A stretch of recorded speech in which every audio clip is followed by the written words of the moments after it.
Good morning and good afternoon. Uh, Again, we're seeing some people signing in, and we're grateful that you're here with us this morning. We realize this is the beginning of the 4th of July weekend, so we're glad some of you are working today.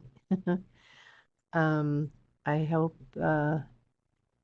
at some point you will be able to do the microphone.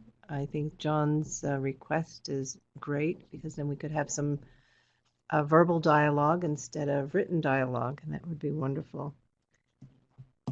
What I'd like you to take notice of is in the file pod, John has downloaded 2 documents for your convenience. We've done some revisions on the PowerPoint that you are seeing the beginning stages of the very first page. And the delivery of service PDF is in the file pod. And also the Disability Resource Center Handbook is there for your convenience. So you can upload it on your computers and you'll be able to access them. Today, Lee and I we reviewed the Community of Practice chat record, and we put some notes together for a discussion this morning. So instead of looking at the slides in the beginning, we're going to address some of the questions and the conversations that we had just as a follow-up, and then we would appreciate if you would write down any particular slide that you would like to go into detail with, or a particular topic that is troublesome.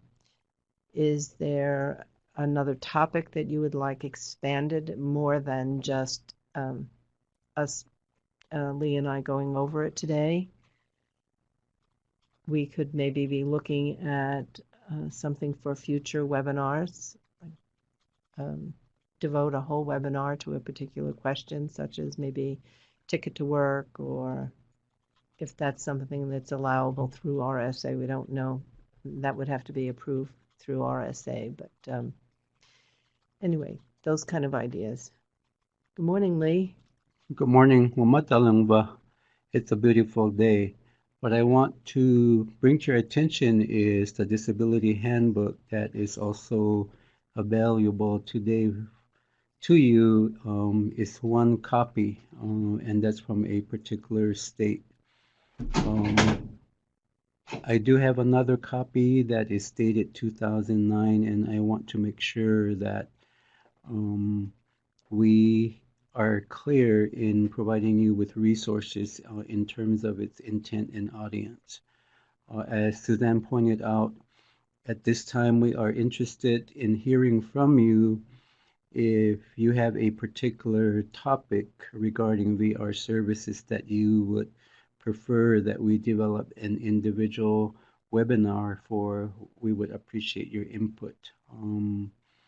We want to make sure that we provide you with more information and details and materials regarding the VR services, from intake to post-employment services, as this is a broad topic.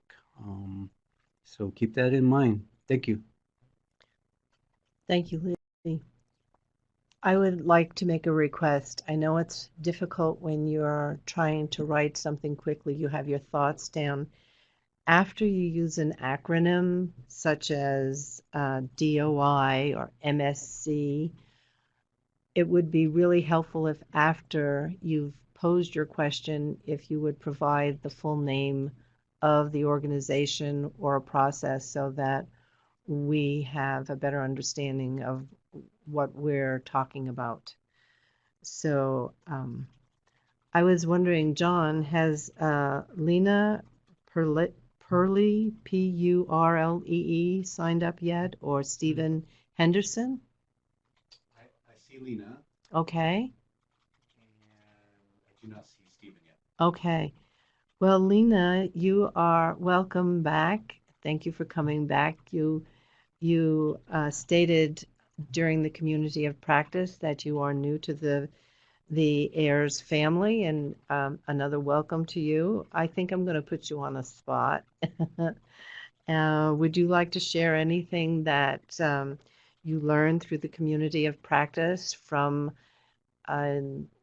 your colleagues? And would you like to share some ideas? And you don't have to do it right away, answer it right away. You can think about it and then maybe present it a little bit later on. But I just, because you are new and there was a lot of sharing on Wednesday, and your colleagues and peers, our colleagues and peers, were just providing us a wealth of information. So we'll see. Has Lena responded? She responded that she was here.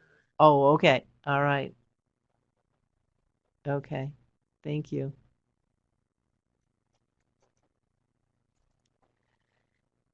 So do we have anything in the chat box for us, John, or should we begin? I think you can begin. Okay. Is Donna Thomas Yes, aboard? Yes, she's Okay.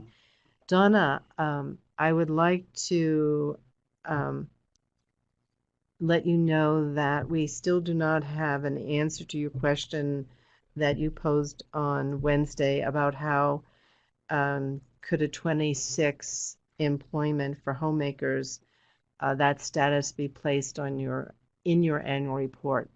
I want you to know that we have documented it. We will not let it go. We will find an answer for you and for the rest of us that are interested in that answer. Donna, also you talked about 60 days for eligibility and how sometimes it takes a really long time. It really exceeds the 60 days for eligibility. And I was wondering, when the eligibility goes beyond the 60 days, what is your policy and procedure? We talked about it in length on Wednesday, I believe, but it's also nice to hear what particular programs are doing.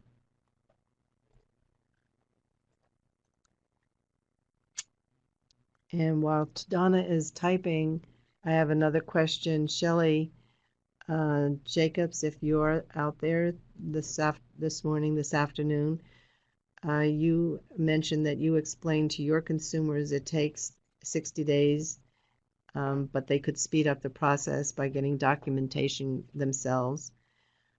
I was wondering, do you provide the applicant a form to work with the providers? She's not on? No. Okay, so we'll just save that question. But it might be good for all of us to think about it. If you are asking your consumers to go to the providers themselves, do you have a form that you send with them? If any of you are doing that, has it been successful?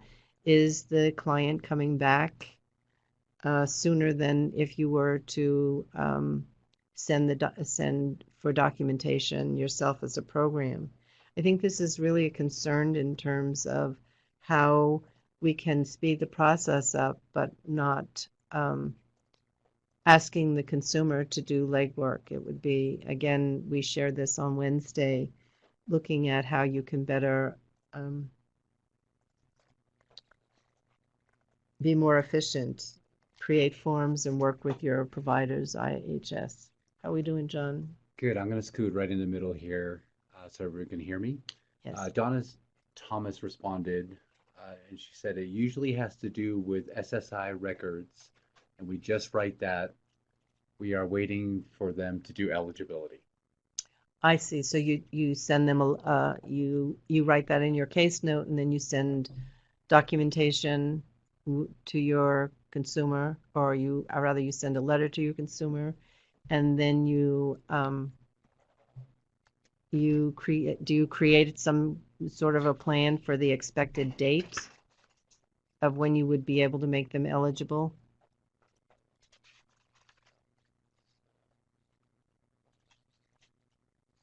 I'll read what Donna wrote and then go back to Lena. Donna says the other is if they have no current assessment report for a claimed learning or mental disorder. It takes a while to get testing or see a local mental health professional. We have no control over our local Right. mental health at IHS. It usually takes 3 to 6 months to get in for ongoing Wow. case management. Wow. Donna, that's really a long time. So how do you, my next question would be then, what do you do in the interim when you're waiting for that? Are you still meeting with this particular person once a month to keep them informed and let them know that they're still important to you and that you're still waiting? And is there any interaction that you're able to have between you and this applicant that's waiting up to almost 6 months before you can deem this person eligible? I'll share Lena's Yes. answer to your question earlier. Mm-hmm. And she states, I definitely learned a lot Wednesday, and there were a lot of questions that came to mind, but they were answered then. So that was great. I'm very familiar with disabilities, just never thought I would be helping on this end now. Mm-hmm. I really enjoy being a VR counselor and definitely learning a lot now and for the future. So thank you. Oh, you're most welcome, and thank you for your response. And we look forward to hearing from you some more. You will go to Donna's response now. John? Donna's response. I read that one. Oh, you did? Mhm. Okay. So while Donna is working on another response, I don't know if Dodie is on. Yes. Oh, hi, good morning, Dodie. I hear that you. Jody just wrote something in the chat area. She Okay. says there may be other medical records from private doctors, present condition that is eligible.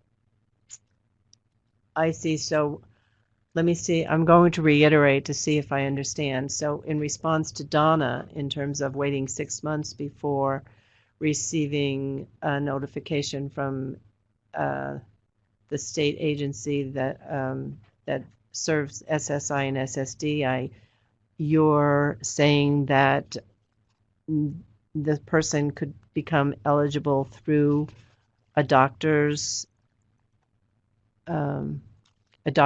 examination or a doctor's report. Did I understand that correctly, Dodie?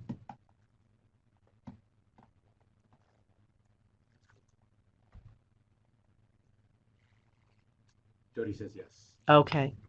So then what we're looking at is that while SSI is doing their thing and going through the evaluation and so forth, the individual can be assessed, or there may be already an assessment from a private physician.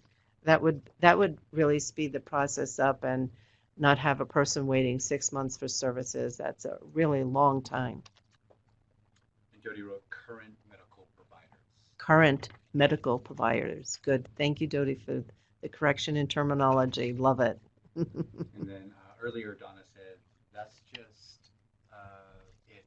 We don't know. Remember, they used to have extended evaluation and all the forms that went along with that. Then RSA did away with that and said, try to keep them in status 02 and try to get them eligible instead of ineligible.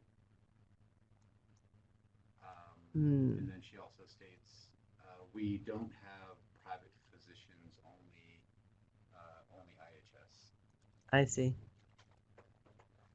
One of the questions I'd like to pose to the audience this morning is, and this is a subject that Suzanne and I also talked about yesterday, is if any of the programs are using Dick Corbridge's client case record form that is developed as a checkoff list form, where it also includes a question as well as reference to specific regulation.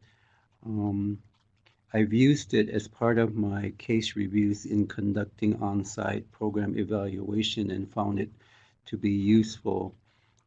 And just to maintain consistent applicant and consumer records and to help you with your case management, data collection, and so forth. We're interested in knowing if anyone is using that.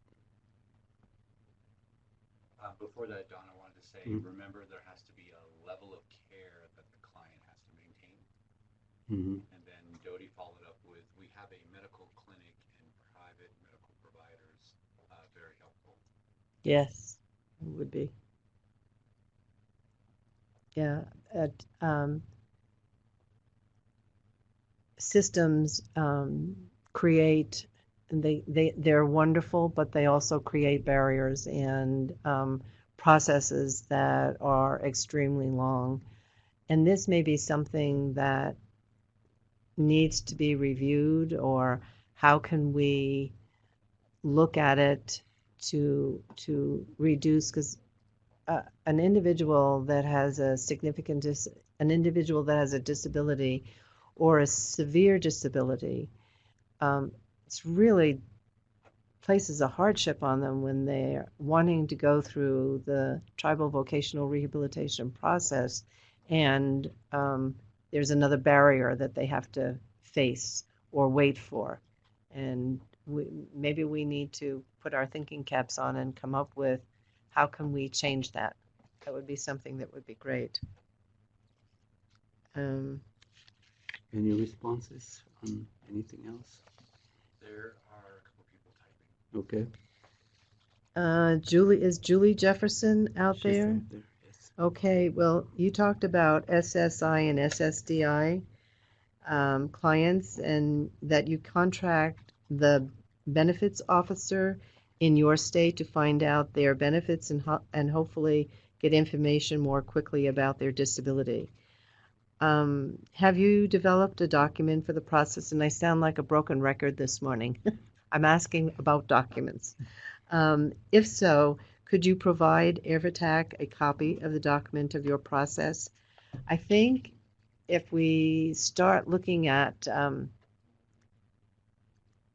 our AIVRS family has always been very cooperative and helpful in terms of sharing documents, forms, handbooks, all different type of material that would make a process more efficient and effective for other programs. So a little bit more explanation about your process there, Julie, would help us understand what's going on in your world, and that would be great. We have a couple of responses. Donna says this is probably why the Fed's RSA created their system of extended evaluation. All it really did was create more paperwork for VR and did not help. And then Mark Espino writes, good morning. Our AIVR program uses the Corbridge checklist for peer chart reviews and for external evaluations. Very helpful form, but I could use more assistance with interpreting the regulations on the form. Good point, Mark. And we will keep that in mind. I just want to put out a reminder that the AIVRTTAC staff have been instructed by RSA that we will not be responsible for interpretation of the rules and regulation for specific situation. However, we will take down your questions, your comments, and share that with RSA and have them provide us with the answer that they feel is appropriate to specific situations being presented. Thank you, Lee. One of the questions that I noted on the chat record with regard to Ticket to Work was, what are the benefits of a ticket holder to seek an employment network through the Ticket to Work program, as we have observed that several recipients of those benefits think that they will be losing their resources. We're interested in knowing how that particular service option is presented to tribal consumers and what kind of experience you have had with those particular recipients. Thank you, Lee. That's a good question. Donna writes, how was Arizona and other states able to end chemical disorder for eligibility? Repeat that question. Chemical disorder? Mm-hmm. How was Arizona and other states able to end chemical disorder for eligibility?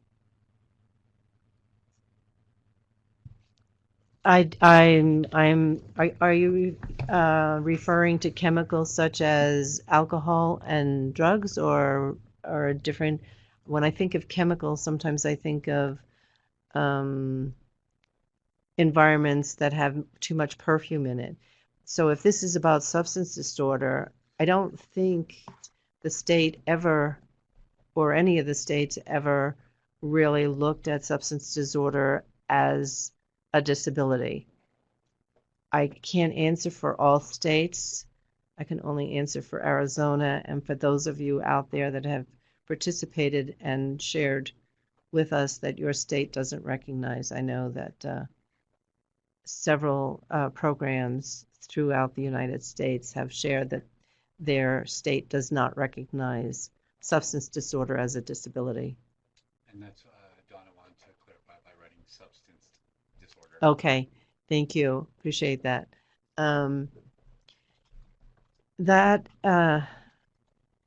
This is where, when we look at the holistic approach to services, this is one of those avenues where I remember some of my first teaching. We don't break rules; we bend rules. It has and any of the writings, Suzanne Tillman, Dick Corbett, and some of those folks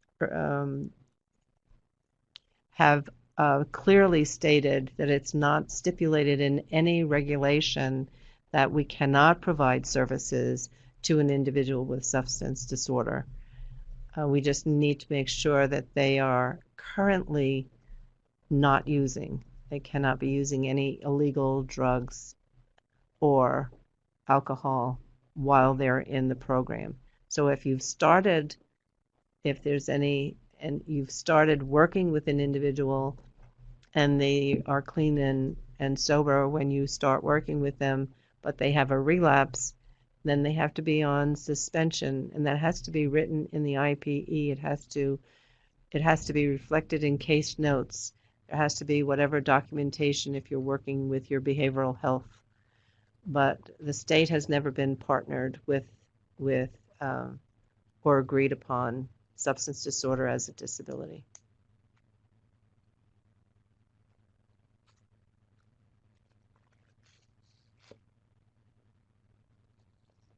Is anyone out there? I know Deidre put a question out there that while you're responding to any other questions or asking questions, it was about the ticket to work, and Washington. They are using the ticket to work and their local representatives that can work with their clients. So what I was wondering, if Deidre's out there today, if she could, or if anyone else has any comments to make about how they're working with their state agency with the ticket to work. How does the ticket to work affect your program when the local representatives work with your consumers? Just on another chat note, Dodie writes, some of Oregon state agencies do not look at substance abuse as a disorder when I have partnered with them. Mm-hmm. And she says usually there is a co-occurring disorder. Absolutely, absolutely. Which you can provide services for that co-occurring disorder, such as a learning disability or a mental. The learning disability is goes into that category, but it could be schizophrenia, bipolar. And so you're servicing that, but you have to remember if this individual has a substance disorder, you can work with that particular disorder, but if you're partnering with the state will not. That's where our division will come in play.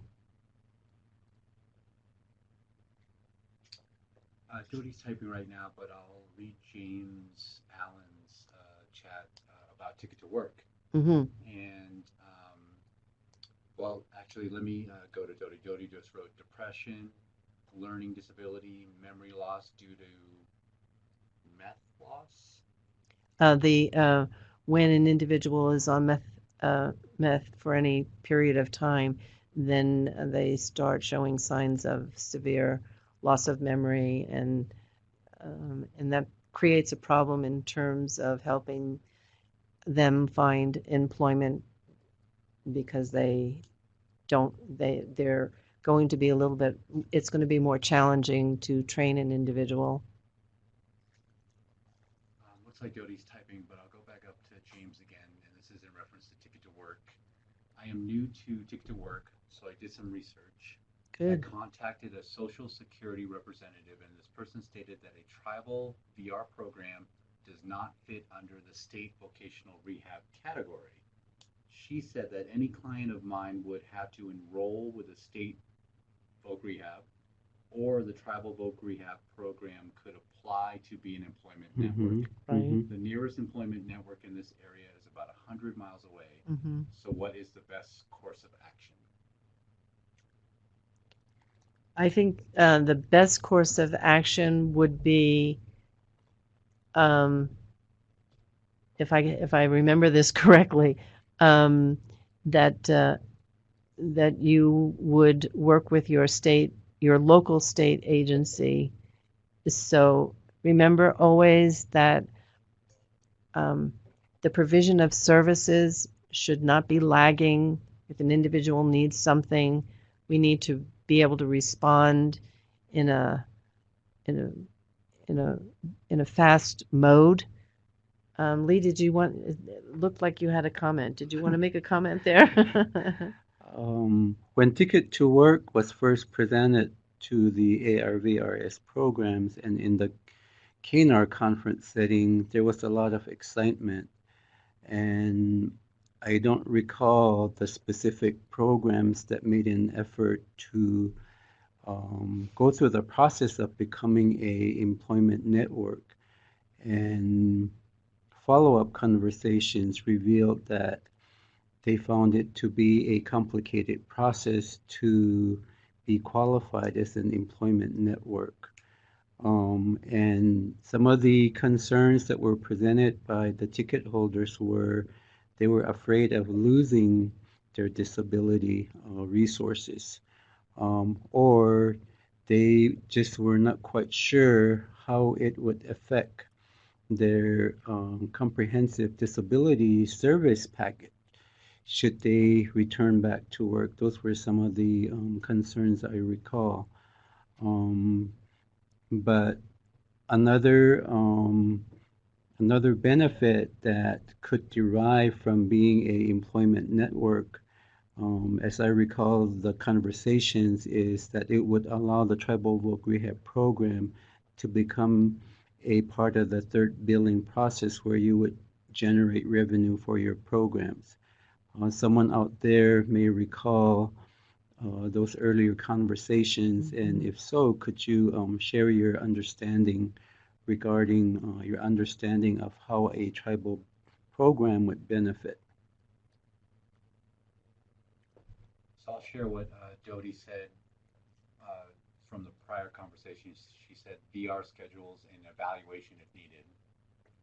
But then she also shares on Ticket to Work, with the state program gives the consumer protection. They work together with benefits providers. Yes. Mm-hmm. And then she writes tribal partners. Mm-hmm. Yes. And that's an important note. And thank you very much, Dodie, for bringing that up. It is, I think the important thing that we're learning here is that our partners are extremely important, and we want to make a process that's streamlined, efficient, and effective, so that individuals aren't waiting to be provided services. And if there is any way that your programs can benefit from the ticket of work and benefit from your partners in comparable services, these are some of the things that are important to the sustainability of your programs. Is Ticket to Work something you would be interested in having us develop a specific webinar? We could certainly consider it.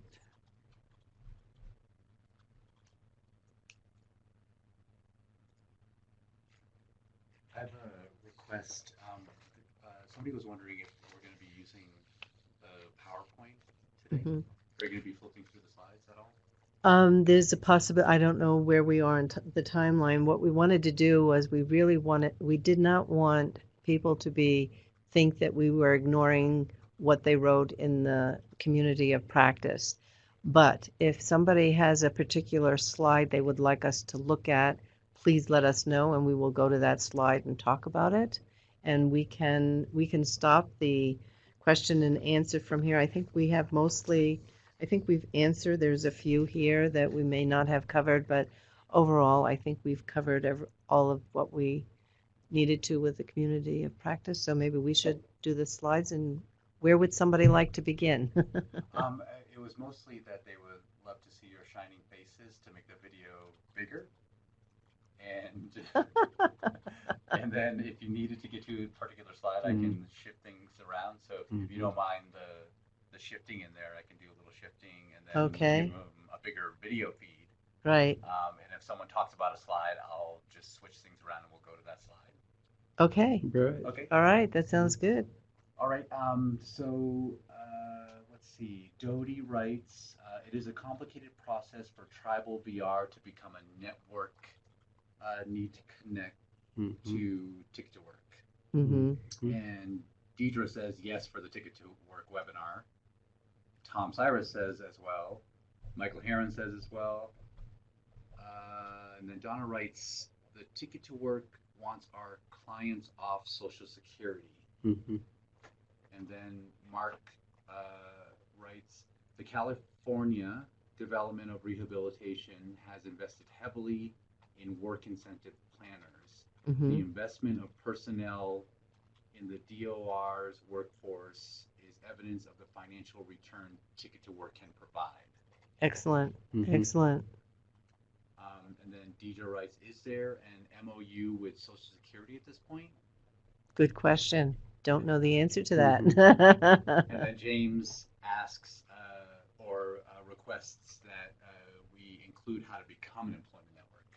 Yes, right. yes. Okay. And actually, I remember one of the very first ones that became a network was Rebecca Holland in New Mexico, and she did an excellent job. We would probably invite her to come and do a webinar for us because she's really excellent. Well, good morning. Now you see us, eh? We're really big now. Hi, Lee. Good morning. How you doing? I'm doing well. How are you? Fine, thank you. Jody writes, this is the purpose of Ticket to Work. It was put into place to elevate fears of consumers losing benefits. Yes, absolutely. And as I stated on Wednesday during our community of practice, some states have a process where it's on their websites, and it's like a money management tool where you plug in, you sit down, you bring this tool up, and you sit down with your consumer, and you take down their information, and this information helps them see how much money they could earn. And one of the things I think you mentioned, Lee, was how the goal overall is to help individuals become self-sufficient. So, we're not looking to stay in vocational rehabilitation forever or be receiving benefits forever. So that's the goal, right? Yes. So one of the things that I also recall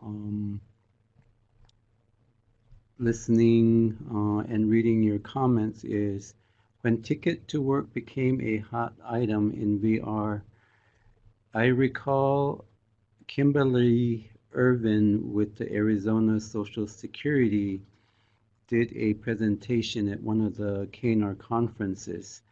And the purpose of her presentation was to go into more detail as to the benefits of a tribe becoming an employment network.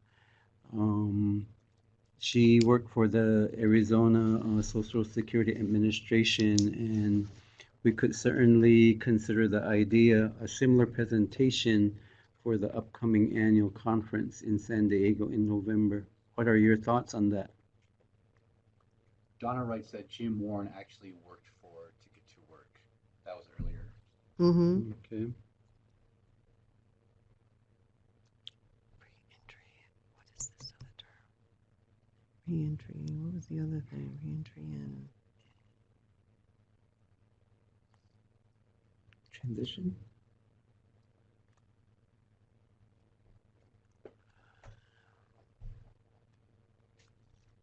no. I'm sitting here trying to remember a conversation that Lee and I had when you all seemed really interested in looking into the Ticket to Work. So another topic that we may be looking at is we did a lot of conversation on one particular disability. Are there any other disabilities out there that would you want to have a webinar that talks about different disabilities and choosing one or two to go into detail? Maybe substance abuse would be one. What about reentry when someone has been in rehabilitation and coming back, or from jail or prison and coming back into a community? What are some of the transitions or the transition challenges that you're having, and are there any out there that are addressing those challenges? That's one of the things when you go through when we're looking at the topic, this broad topic that we're delivery of services to American Indian and Alaska Natives with disabilities. It's so broad that you can't get into the details. So as we just cover over, as we're stepping lightly on all these different issues, now maybe it's time to dig in and find out what are those major issues that you keep stumbling over and over again. I know I can remember stumbling over the reentry and transition. That was a big one, especially coming back from prison or reentry. People come back and they go back into the same situation, and then the cycle continues. Any comments? Yes. Tom says, I think that would be a great idea to work with specific disabilities in more depth. Jody says, these sound like great topics, or good topics. Dieter says, fetal alcohol syndrome, Oh, yes. substance abuse, and reentry absolutely would be great to have a COP webinar. And then Mark Espino writes, disability types, autism spectrum disorder. Yes. And we have started to work with transition youth and are receiving a high number of referrals. I would like to, at this point, applaud all of you. You're out there, you're working, you're in the trenches, and you know what your communities need. The language is there, the desire to learn, the desire to share. This is such a it's It's like I want to do the chipmunk dance. Lee and I are going to do a chipmunk dance at the end to let you know how happy we are. Maybe it'll bring some more rain to Flagstaff. Another topic that some of the grant writers or project directors would struggle with during the day when we were providing grant writing workshop was incorporating plans to provide transition services for students with disabilities. One of the challenges was to develop a partnership with the school system and to include the parents to ensure that transition services is not considered when they are ready to graduate from high school.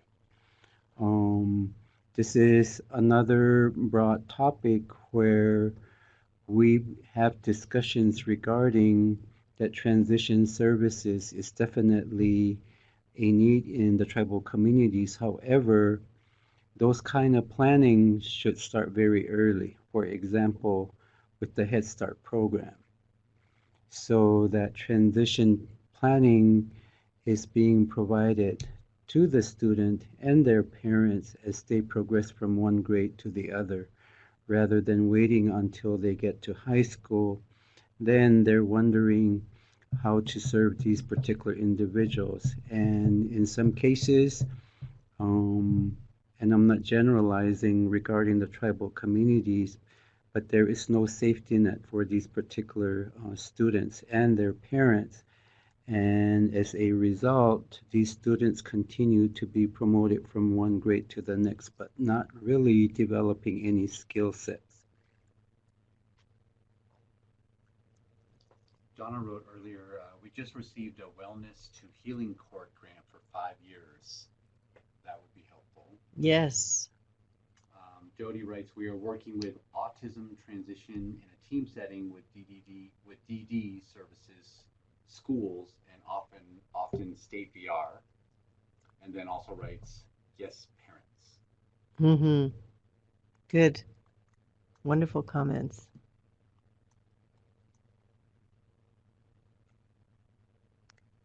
I was wondering if you could put up slide 17 for us.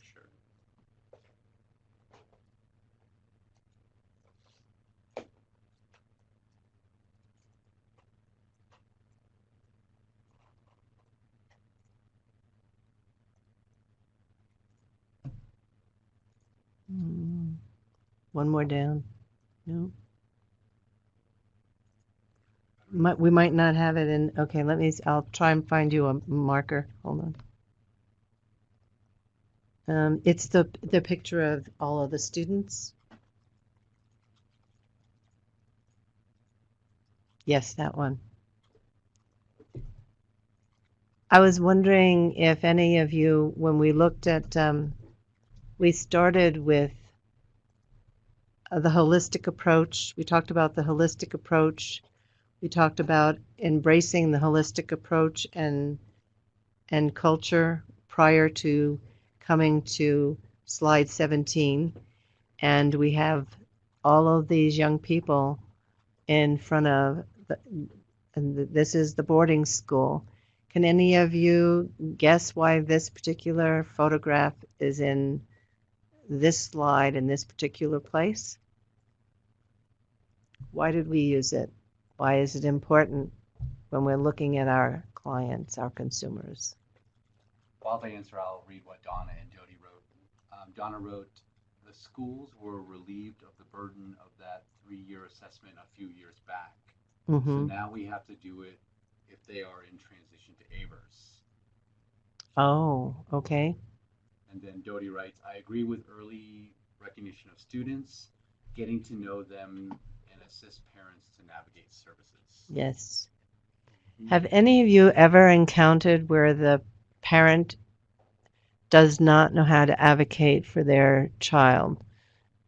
I remember a situation where I had a 10-year-old boy who was very tall and very big-boned, big boy for his age.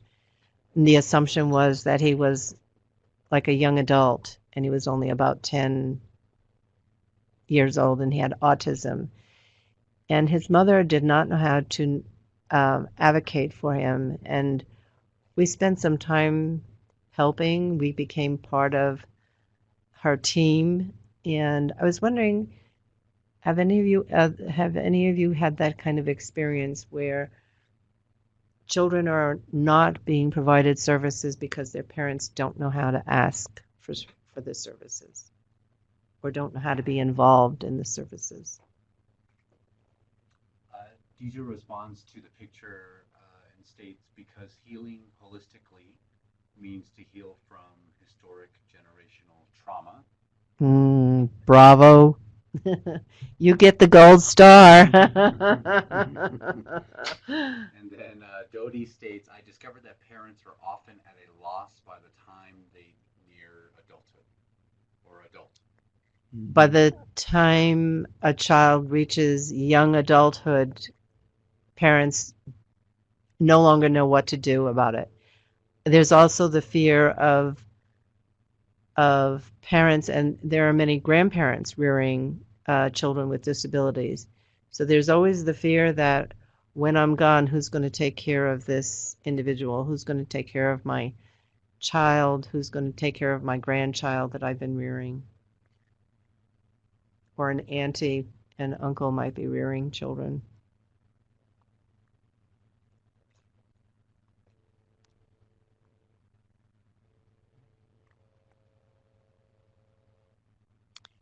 So it looks like we have about 15, maybe 14 minutes left.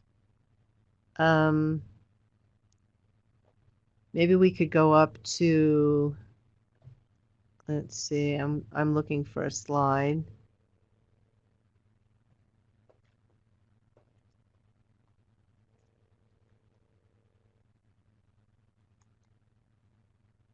We started,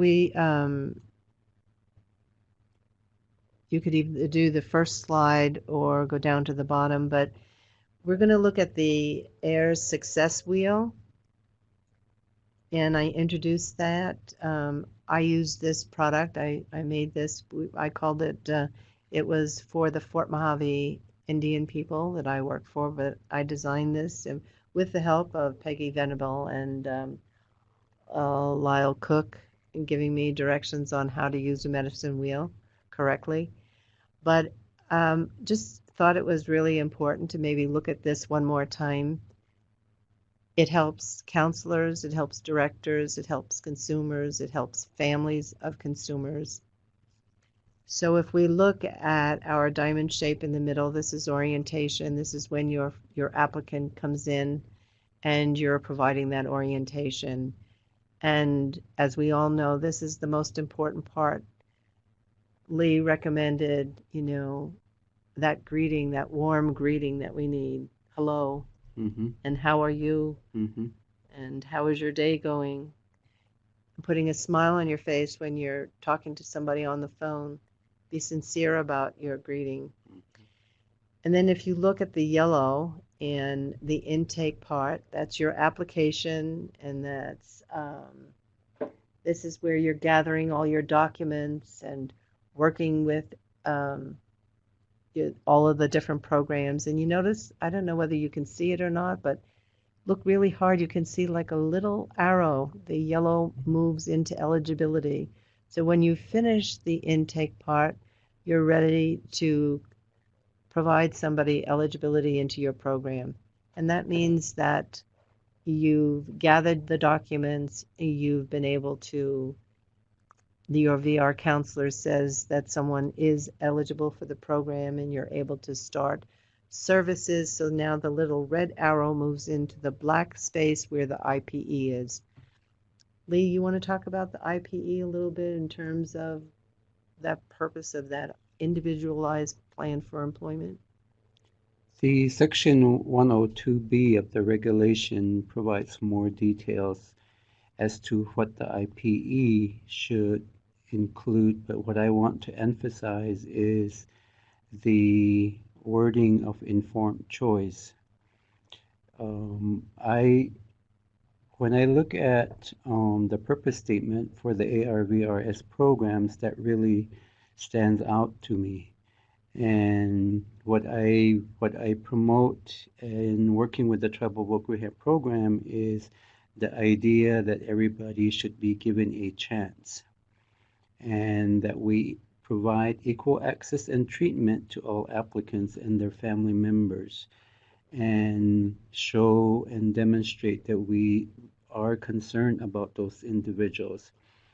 Regarding the statement Suzanne shared earlier regarding how you greet your public or your customers, I want to share a personal experience in working with one of the programs where when I walked into the office, I was greeted by the administrative assistant, and her first words to me were, "Hello, my name is," and the question, "How may I help you? Would you like something to drink?"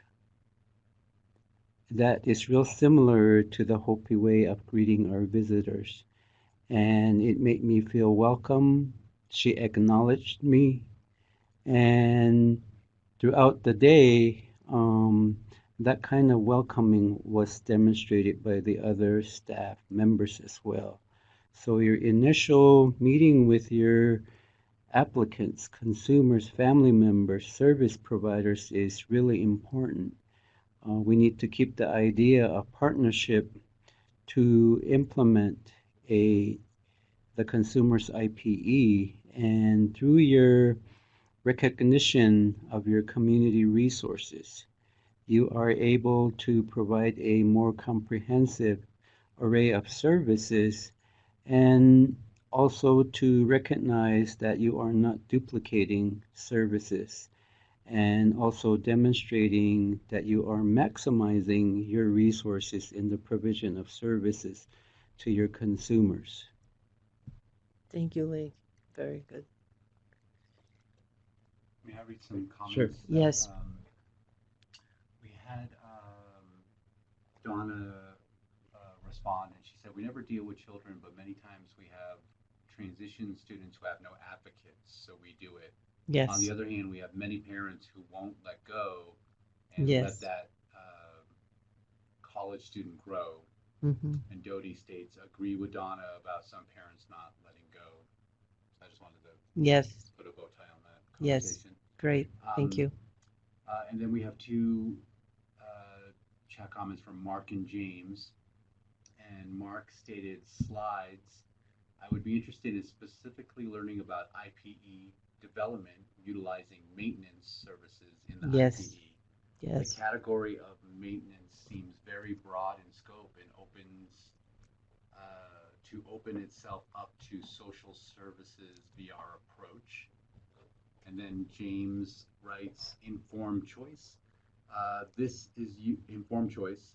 This is used by the state DVR. How does it relate to a tribal VR program?" Well, I'll say mine briefly, and then I'll give it to Lee. Informed choice is what we do all the time. When you sit down in the very initial stages through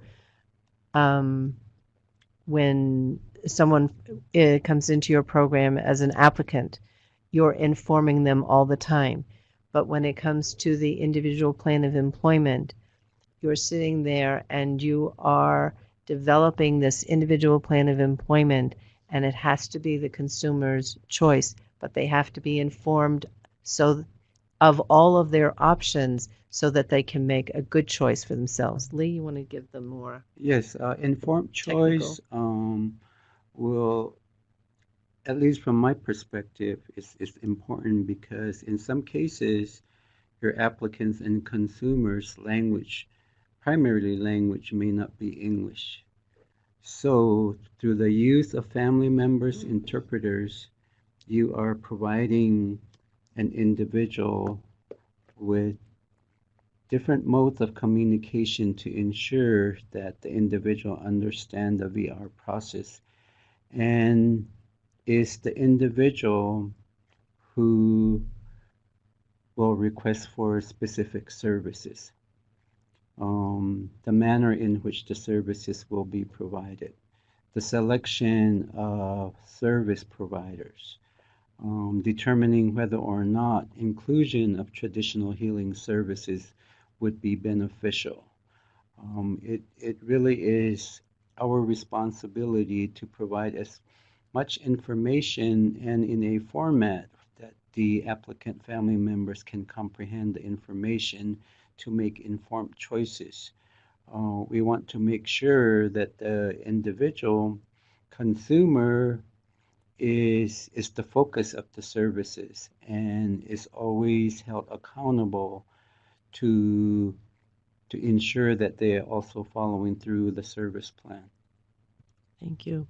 And I want to thank Mark for his comment earlier, just before James. I think that I didn't want that to go unnoticed. It was a great comment. Thank you, Mark. How are we doing, John? Time and comments. We have about 6 minutes left, and there are a couple people typing, but James says, I understand that the client is essentially in charge and we are just guides.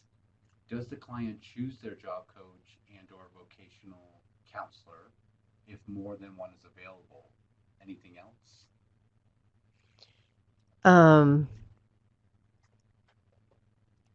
In terms of a choice, sometimes personalities do not meet joyfully, and there may be a need to switch to a different counselor. Individuals have to feel comfortable with this person, because a lot of times you're not only listening as a vocational rehabilitation counselor, but there are many times an individual hasn't had anyone to talk to ever.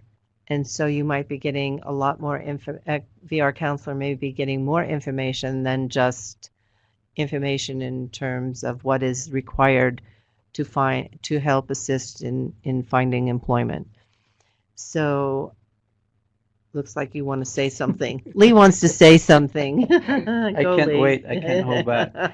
One of the common concerns that is presented to us, and I'm referring back to our grant writing workshop, is that in small communities or in tribal communities, we're all related. And sometimes there are challenges in serving your own relatives, depending on the kinship relationship.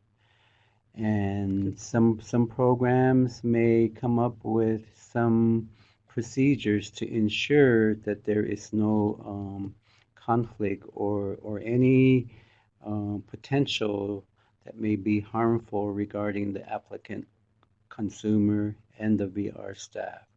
So think about those situations and determine who would be the best fit for a particular applicant or consumer. This is also a chance to determine whether or not the VR counselors have the specific skill set to provide counseling and guidance regarding specific applicants or consumers and family members. Thank you, Lee. And also, James, about the job coach in terms of a consumer choosing their own job coach. Sometimes that may be a little bit more challenging, since you might have a contractual agreement between a job coach and your program, and or through the state. So that might be a little bit more challenging for you to come up with a specific individual that could provide that. Sometimes you can work with an employer that will, provided there is the correct interaction, an employer may be willing to provide a job coach from that employment situation rather than from an outside service. And we are down to 2 minutes, so let us hear from our population out there, our family. What's going on out there? Donna from earlier says RSA AIVRS put out a very detailed memo on maintenance, and it is usually used to support another service on a limited basis. And then Deidre follows up with traditional healing services. This is a topic I would like to see our COP have a discussion about. It is Okay. an area that has conflicting information, in my experience. It is understandable that it may look different for different regions, but in general, what should this look like? RSA defines it very differently than the tribes do, in my experience. Good. And Thank you. last thing Jody says, Oregon State VR has the consumer meet and decide on a job developer. Okay. That's good. So there may be more than, Dodi, in my understanding, there may be more than one job developer that they can choose from. I know we had very limited resources in our area, and I'm hearing that you're saying yes. Good job. I love some of the topics that we've been hearing this morning, Lee, in terms of future training. And as you and I look to our trainers out there, we thank you for your time and your effort and your conversation and the feedback. It's been absolutely wonderful. Again, I've learned a lot this morning. I'm learning more than I didn't think that there was so much that the brain could take on. Yes? Likewise, I appreciate the conversation held today. And what I would like to recommend to the programs that are on this particular webinar to help us promote our services with the other AIVRS programs, we are starting to see a trend of some of the same programs participating in our webinars, in our COPs, and we would like more full engagement from all the 83 programs, because we are documenting the programs that are participating, and this information will be shared with RSA. But certainly we are interested in hearing from you how our services impact your program performance and in serving tribal consumers with disabilities. Deidre follows up with, speaking of training, earlier there was a training in San Diego mentioned. Is there more info? First, that she has heard about that. Then we have one other person. Okay. And it's Stephen Henderson. He's on. Okay. Oh, hi, Stephen. Yes, it's the KNAR conference in November. So if you go to the KNAR website, you'll be able to download that and find out all of the particulars about that particular conference. We're pretty much out of time. So once again, thank you for your participation, your contribution. Have a safe and enjoyable weekend. Yes, and thank you, John, for all of your help and your staff. We just love your students that are so involved. Georgie Ann came down to my office yesterday and taught me so much about PowerPoints. You think you know things, and then wow. Then you realize, oh, there's so much more I need to know. But it's been wonderful. Thank you, John. You're just such a support. We're really just so happy that you're here and you do what you do. You make us feel good and safe. We're going to do big videos next time. Stephen writes, much needed information. However, I'm new to VR and look forward to future webinars. Okay. And then Jody says, thank you. And also, VR is never boring. This is true. You know what? They used to say, go, I can't get it all done. And somebody said, that's job security. And then Valerie says, thank you. Great conference. All right. Thank you. Please applaud yourselves, because without you, there isn't anything. We have nothing without you. You're the important ones out there. Thank you. Have a great weekend. One last time on the big video. We'll see. Bye. Woo. Oh, we promised to do the chipmunk dance. Are we going to do the chipmunk? This is the best we could do. Chip, chip, chip, chip.